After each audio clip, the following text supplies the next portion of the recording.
Pronto, papà? Senti, Cotti è sempre direttore dell'Araldo Universitario? Juliet, sto lavorando.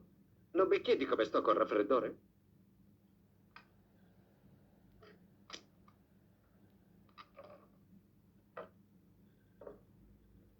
Quiritta. Ma non esiste. Dizionario. Quiritta. Consultalo e impara. A proposito, t'hanno licenziato in questi giorni? No. Perché mi licenziano? Dicevamo? Il raffreddore va meglio, sì. È sempre al giornale. Ora glielo chiedo. Ti interessa pubblicare un dizionario per subnormali della vecchia Woodward? A chi serve? C'è Quiritta, eh? Quiritta. Visto? Ora gioca. Preparati alla sconfitta. Oddio, ci si può sempre dare un'occhiata. Non costa niente. Juliet, Cotti resta a cena, quindi portaci a casa qualche pagina.